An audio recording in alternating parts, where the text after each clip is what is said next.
भाई जय श्री राम को मार, भाई जय श्री राम को, भाई इधर मार, भाई जय श्री राम को मार गया। ভিডিওটা লাস্ট পর্যন্ত দেখার অনুরোধ রইল সবার কাছে। তা ভিডিওটা দেখো, এটা উড়িষ্যার ঘটনা। একজন মুসলিম হকারকে তারা মারছে কিছু হিন্দু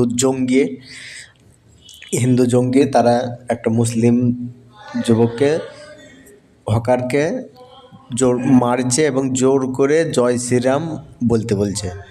তাই হিন্দু ধর্মটা মানে এত নিচে নেমে গেছে আজকে যে মানুষকে জোর করে জয় শ্রীরাম বলানো হচ্ছে।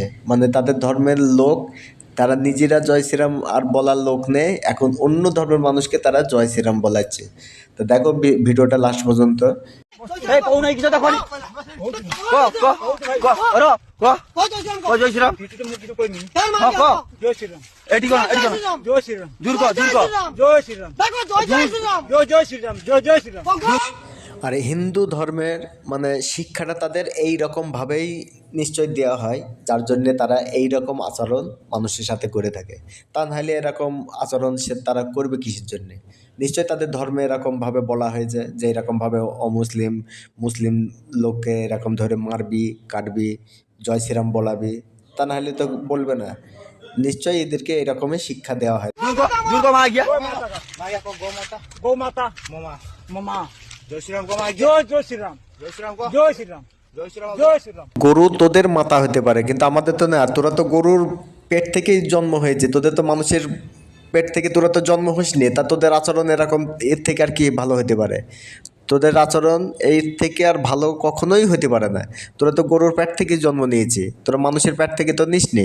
তোরা যদি মানুষের পেট থেকে নিতি তাহলে তোদের আচরণ এরকম হতো না। গরু মাতা रूल कर चु मार गया रूल कर चु मार गया। গরুর মাংস রপ্তানিতে ইন্ডিয়া 2 নম্বর অবস্থায় আছে। 2 নম্বরের পুরো দুনিয়ার মধ্যে সব থেকে বেশি গরুর মাংস রপ্তানি হয় ইন্ডিয়া থেকে। আর এরা গো ভক্ত হয়ে বসে আছে। তাই এইরকম আবালচোদা লোক এখন বিজেপির সরকার আসার পর থেকে অলিতে গলিতে, ঠিক যেরকম কুকুর পাওয়া যায় অলিতে গলিতে দেখতে পাওয়া যায়, এইরকম আবালচোদা লোক অলিতে গলিতে দেখতে পাওয়া যায়। তাই যাই হোক, ভিডিওটা বেশি বেশি শেয়ার করে দাও। আজকের ভিডিও এতটুকুই। ততক্ষণ সবাই ভালো থাকো, সুস্থ থাকো, আবার দেখা হবে। Good bye.